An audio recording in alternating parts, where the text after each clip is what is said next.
Так, медицинское свидетельство не все прошли? Все. Нет, подождите, это ответ, значит, не по существу. Она раскроет, правильно? Значит, я вам действительно, товарищи, говорю, мы проводили 2 дня назад эксперимент с научным центром. Офицеры ходили туда вместе со мной. Понятно? Значит, страшного, конечно, ничего там нет. Это ясно. Сегодня состоялось решение и правительственных. E многие так, ну некоторые не стремились. É claro que havia pessoas que não queriam ir, mas não tinham escolha. Eram reservistas, tinham que ir. А вот лично мое мнение было, надо было ехать и отдать свой долг. Раз Родина за... Eu não tive dúvida, era o meu dever. Quem ia fazer aquilo por mim? Аварию моими руками, моей работой, чтобы он... Quem ia limpar os destroços do desastre e impedir a radioatividade de se espalhar pelo mundo? Alguém tinha que fazer aquilo. Надо было кому-то делать. E так это шло более 2,5 Foram 2 semanas e meia no inferno. Понимаете? Но ведь это хорошо, вот были там... Um inferno que podia durar 2 ou 3 minutos para cada soldado, às vezes só 40 segundos se o nível estava muito alto. У моих ученых и лично у меня хватило ума. Calculávamos o tempo de exposição de cada soldado cuidadosamente para salvar o máximo de vidas possível. Ограничил еще... Algumas, como Igor Kosten e Konstantin Fedotov, subiram ao telhado 5 vezes. Chegamos a pegar destroços com 1.500 Rontgens. Depois de um dia de trabalho, as mãos doíam tanto que você não conseguia nem fechar o punho.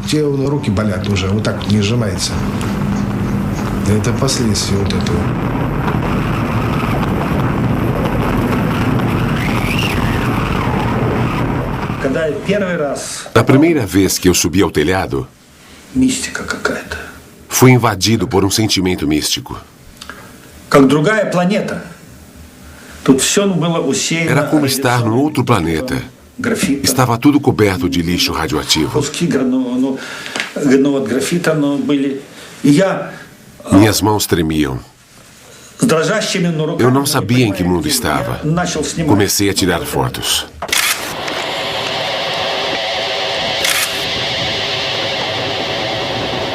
Dá para ver traços de radiação no filme. Eu estava segurando a câmera assim, e ela emanava do solo.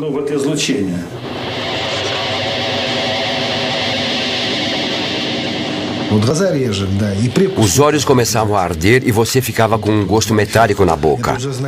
Quando você sentia essas duas coisas, sabia que tinha recebido uma dose alta demais.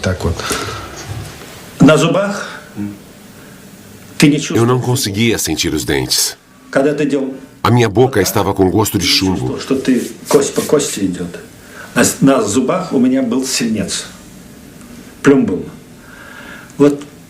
Eu fazia assim com os dentes, mas não sentia nada. Eu até batia os dentes. Estava tudo coberto de chumbo. Até hoje, 20 anos depois, ainda sinto aquele gosto de chumbo na boca.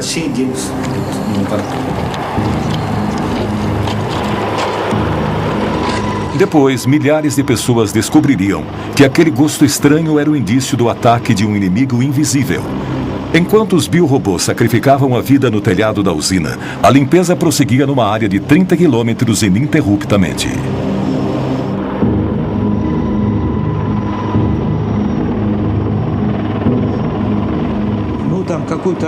O trabalho que normalmente um homem levaria 1 hora para fazer, aqui em Chernobyl, era feito por 60 pessoas.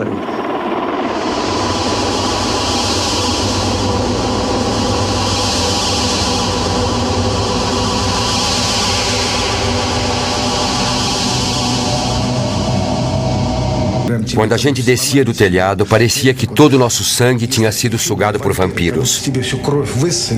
Estávamos exaustos. Não podíamos nem nos mexer. Tinha gente que sangrava pelo nariz. Os bombeiros ficavam de plantão. Se alguém começasse a sangrar pelo nariz, era levado para o hospital na hora. Se alguém desmaiava, era mandado para casa. Mas todos queríamos aguentar firme.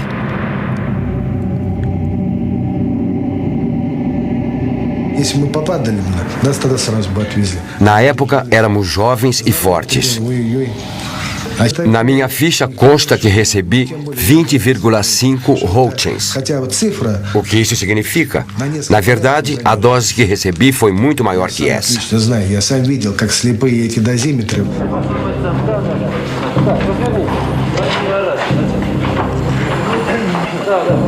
Позвольте мне от оперативной группы Министерства обороны СССР вручить вам почетный грамоту. Спасибо вам за... Como recompensa, cada soldado recebeu um certificado de liquidador e uma gratificação de 100 rublos, o equivalente hoje a cerca de $100 americanos.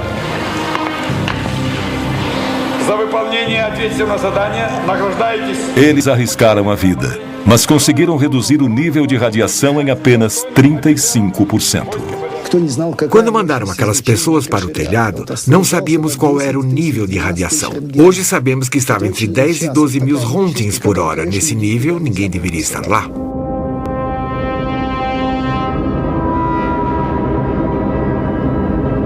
Sete meses após a explosão, a área tinha sido limpa e o sarcófago construído. 500 mil pessoas, entre civis e militares, participaram da operação. Eu disse à comissão que, por terem enfrentado níveis de radiação absurdos, limpado toda a grafite e realizado tarefas tão heróicas, os nossos soldados mereciam algum ato simbólico, como hastear a nossa bandeira.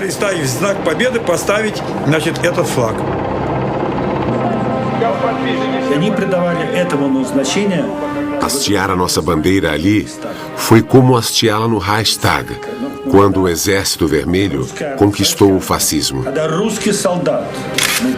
Para aqueles soldados, a bandeira era um símbolo do triunfo sobre a radioatividade.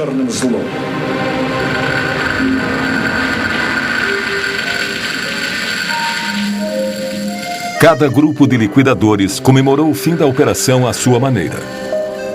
Bocharov e seus homens gravaram seus nomes na tampa de metal que ia selar o sarcófago.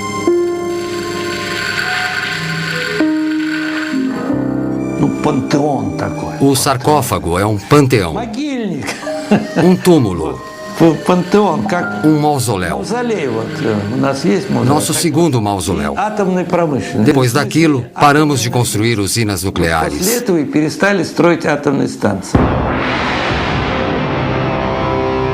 Foi uma vitória amarga. O país nunca se recuperaria.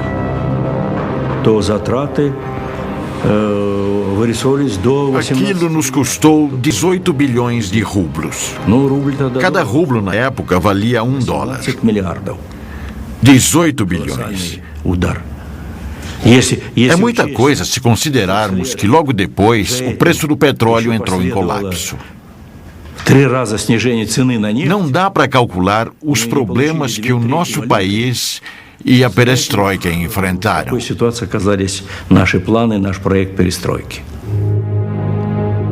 A primeira nevasca começou a cair sobre Chernobyl.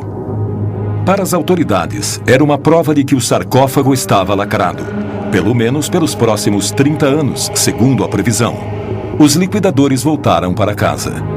Os reatores 1, 2 e 3 foram reativados. A primeira batalha de Chernobyl terminou anunciando o fim da União das Repúblicas Socialistas Soviéticas. E para muitos, marcou o início de uma guerra que, 20 anos depois, ainda não acabou. 20 anos depois, Pripyat ainda é uma cidade fantasma. Acompanhada por Igor Kostin, Yulia foi ver o apartamento em que morou com a família até o dia da evacuação. Diferentemente do que foi dito, nenhum único habitante pôde voltar a morar nos prédios abandonados.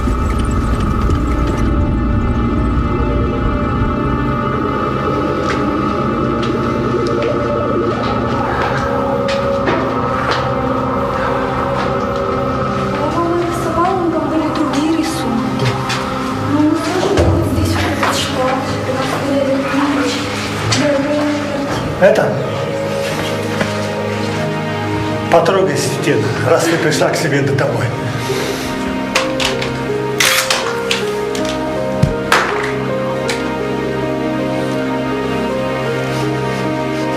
Para Igor Kostin, a visita também traz lembranças dolorosas.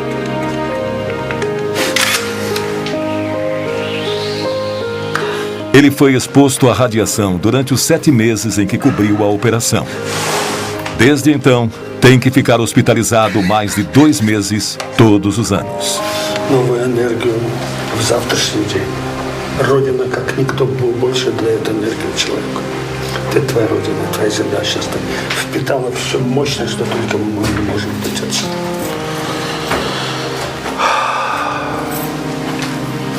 У меня такое ощущение, что я здесь была всю жизнь.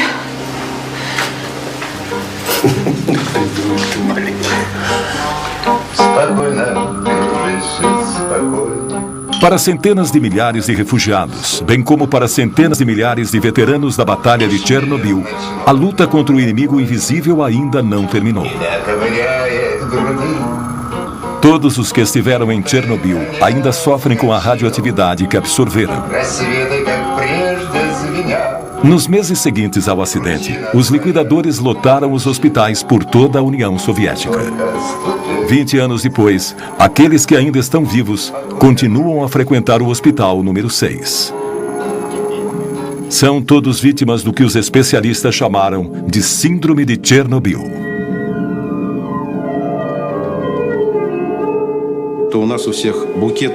Os sintomas são muitos: coração, estômago, fígado, rins, sistema nervoso. Nosso corpo todo sofreu com as mudanças radicais no metabolismo causadas pela radiação e exposição química. Quando os liquidadores voltaram para casa, estavam exaustos, incapazes de voltar a uma vida normal. 20 anos mais tarde, muitos dos que sobreviveram estão incapacitados, não podem trabalhar. Parece que as autoridades esqueceram suas dificuldades e diminuíram o valor das pensões. Os veteranos da guerra do Afeganistão ainda estão vivos, enquanto nós morremos aos poucos. Escrevi um poema sobre isso. Estou cheio de tristeza, nostalgia e angústia. É como uma bala na têmpora que nada pode deter. E a mãe reza em segredo para que Deus poupe a vida do seu filho. Esses homens não tinham nem 30 anos quando foram convocados para lutar contra o átomo. Hoje nem completaram 50 anos, mas têm as limitações de pessoas mais velhas. Segundo o exército, dos 500 mil liquidadores de Chernobyl, 20 mil já morreram. 200 mil estão oficialmente incapacitados. Você não sabe quanto tempo vai viver ou que doença vai acabar matando você. Não sabe quais os efeitos que isso terá nos seus filhos, se é que vai poder ter filhos. Só o que sabemos é que esse inimigo invisível está nos devorando por dentro, como um verme. Para nós, a guerra continua e aos poucos estamos deixando este mundo. Apesar de tudo isso, depois de 2 décadas, apenas 59 mortes foram oficialmente atribuídas ao acidente de Chernobyl. Nenhum único estudo foi feito com os 130 mil refugiados da região. Nenhum único dado estatístico levantado sobre o estado dos 500 mil liquidadores. Nenhum número sobre a população que continua a morar perto de Chernobyl e das áreas contaminadas. Essas pessoas nunca souberam o nível de radiação que receberam. 6-0, да? Це вже підвищується. Вчора була 5 і 7, а сьогодні вже 6-0. Це не підвищується, такое може бути. Да? Плюс-мінус. Плюс-мінус. Це не таке страшне. Слухайте, до скількох страшне? До скількох? Ну, кажіть правду. До скількох страшне? До скількох? До 20. Uma representante do Soviete Supremo descobriu que as reais consequências do acidente foram encobertas quando a União Soviética se dissolveu em 1991. Aproveitando o momento de anarquia em que o país se encontrava, ela conseguiu pôr as mãos em cópias de vários documentos secretos. Um relatório de 600 páginas do Comitê Central, preparado enquanto a Batalha de Chernobyl ainda estava sendo travada. То есть в документах Quando eu li aqueles documentos, descobri que as coisas aconteceram de maneira muito diferente. Eu percebi o tamanho da mentira que os líderes do partido contaram. O decreto número 12 dizia que em 12 de maio de 1986, 10.198 pessoas já tinham sido hospitalizadas, das quais 345 mostravam sinais de lesões causadas pela radiação. Ao mesmo tempo, as autoridades diziam que estava tudo bem, que não tinha sido nada sério. Portanto, eles mentiram para nós. De acordo com Ala, outra passagem revela que as autoridades mudaram os padrões arbitrariamente, multiplicando por 5 aquela que era considerada a dose aceitável de radiação para o corpo humano. Quando eles aumentaram os parâmetros, muitas pessoas ficaram milagrosamente curadas. Elas recebiam alta do hospital e eram mandadas para casa. Foi um ato criminoso. A tendência de manipular números não aconteceu apenas entre os soviéticos. No final de agosto de 1986, a primeira conferência internacional relacionada a Chernobyl aconteceu a portas fechadas e foi presidida por Hans Blix. Nenhum jornalista ou observador foi admitido no anfiteatro. A delegação russa era presidida por Lagasov, responsável pela comissão governamental durante a Batalha de Chernobyl. Quando nós o encarregamos de preparar o relatório, dissemos que ele devia contar tudo. Ele produziu um relatório rico em detalhes que deixou todo mundo em estado de choque. Lagasov falou durante 3 horas. Seu relatório concluiu que nas décadas futuras haveria cerca de 40 mil mortes causadas por câncer como consequência do acidente. O mundo ocidental recusou-se a aceitar essa estimativa, e isso gerou uma discussão inflamada entre o Ocidente e o Oriente.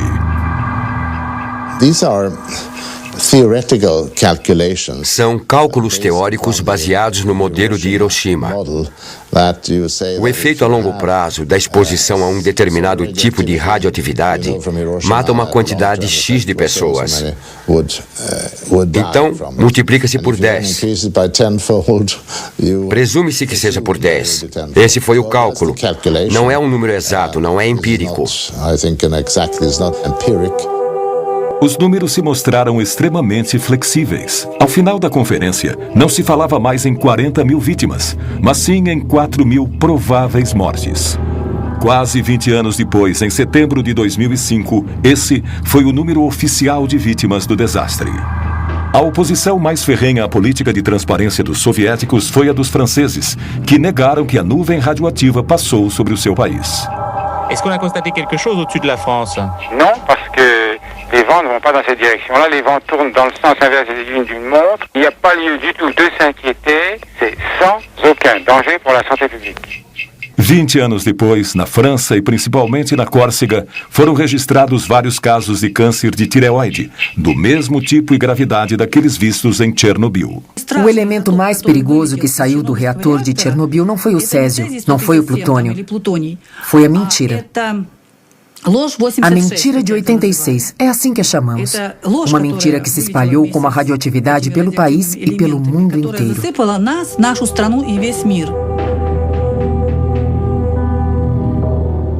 Em 27 de abril de 1988, no segundo aniversário do desastre, Lagasov, que tinha trabalhado tanto para revelar a verdade, decidiu pôr fim à sua vida.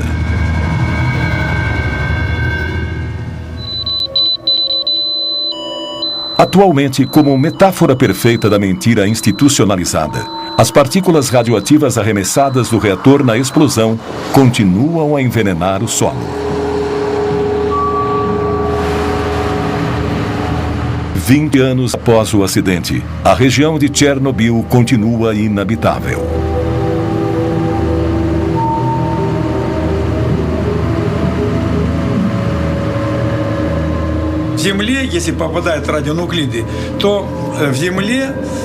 Em 5 anos, os radionuclídeos afundam 5 centímetros no solo contaminado.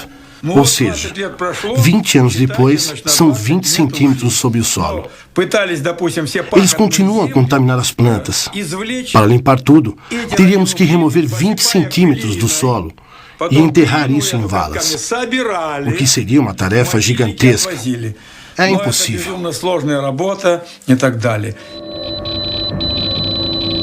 Atualmente, 8 milhões de pessoas vivem em áreas contaminadas na Ucrânia, Rússia e principalmente na Bielorrússia. Há 20 anos, eles consomem os alimentos radioativos que continuam a contaminá-los pouco a pouco. Esse problema, levantado em 1986 pela delegação soviética na Conferência de Viena, foi simplesmente ignorado. Ainda assim, 1.152 crianças foram tratadas de câncer de tireoide entre 1986 e 2002 num centro especializado em Minsk. Quantos outros casos existiriam em outras cidades? Nenhuma estatística mundial foi trazida a público.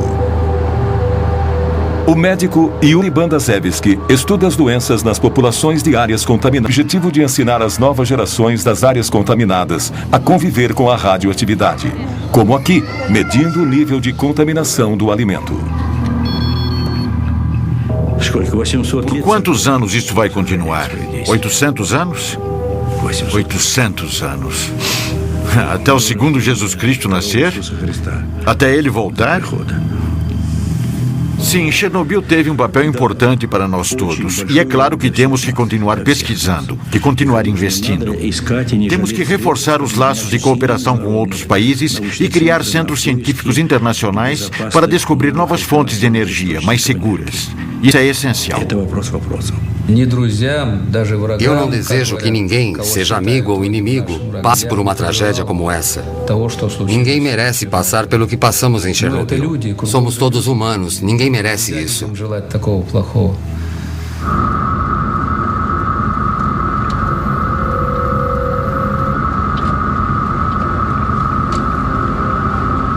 Bem no meio da região, a 10 quilômetros da usina nuclear e escondida na floresta, está Chernobyl 2. Há 20 anos, ninguém podia se aproximar desse enorme radar militar. O olho secreto de Moscou à procura de mísseis americanos. O fato de ter sido desativado após a explosão condiz com o que o acidente de Chernobyl parecia prenunciar. O uso de armas é uma coisa terrível. Usar armas nucleares é muito pior. Chernobyl foi um acidente com um único reator, um acidente limitado, cujas consequências ainda enfrentamos. Houve 2 bombas, Hiroshima e Nagasaki. As consequências dessas bombas também são sentidas até hoje.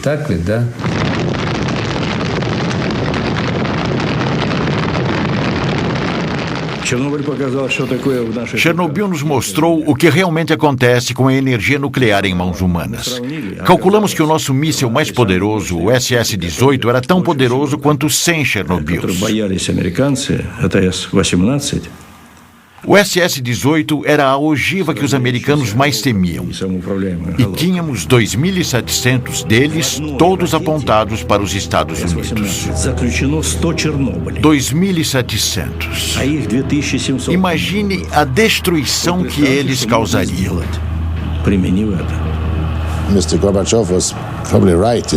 Gorbachev estava certo em dizer que Chernobyl foi a melhor representação da radioatividade fora de controle. De certa forma, ele também disse que temos que nos afastar das armas nucleares. 1 ano e meio após o acidente em Chernobyl, Gorbachev desativou todas as ogivas nucleares com alcance entre 500 a 5.000 quilômetros. 10 anos mais tarde, o tratado que proibia testes nucleares foi assinado por países do mundo todo, menos pela Índia.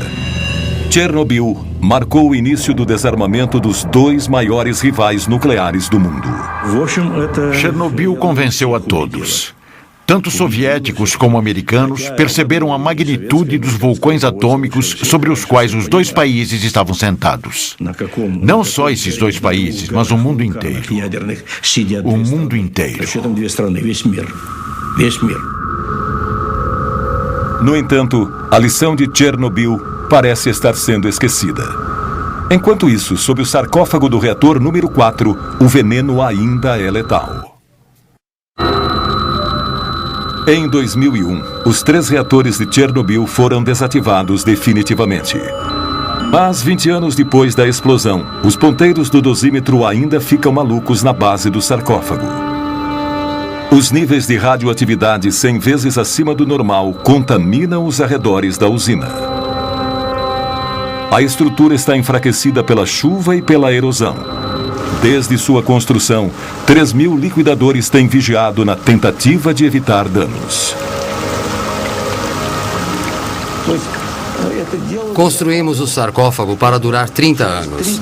Achávamos que 30 anos depois da explosão, poderíamos construir um novo sarcófago sem ter que retirar os moradores.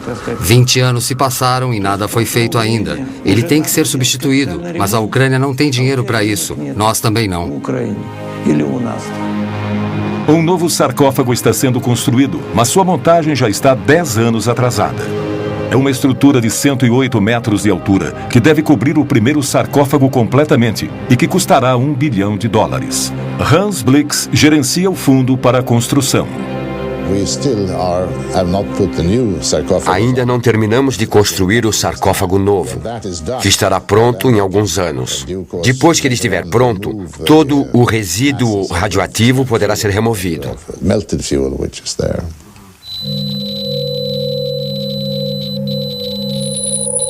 O magma frio que está dentro do reator, a 14 metros de profundidade, ainda é uma ameaça terrível.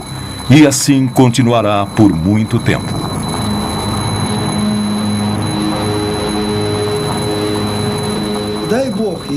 Rezo a Deus para que o sarcófago nunca se rompa. Seria a pior coisa que poderia acontecer, porque lá dentro há 100 quilos de plutônio. Um micrograma é letal para o ser humano, ou seja, há plutônio suficiente ali para contaminar 100 milhões de pessoas. A meia-vida do plutônio, isto é, o tempo que metade dele leva para desaparecer, é 245 mil anos, o que pode ser considerado uma eternidade. Há certas áreas onde jamais haverá vida novamente. Apesar desse aviso terrível, o desarmamento nuclear que começou com Chernobyl está sendo questionado nos dias de hoje. Se o desenvolvimento nuclear para uso civil promete trazer soluções para problemas como combustíveis fósseis e aquecimento global, esse cenário nos lembra que essa é uma opção com sérias consequências, que requer o maior cuidado e informações exatas sobre os riscos que apresenta. Chernobyl também nos lembra que se temos que conviver com a radioatividade e os perigos inevitáveis que ela traz, precisamos poupar as gerações futuras dos riscos de um apocalipse nuclear.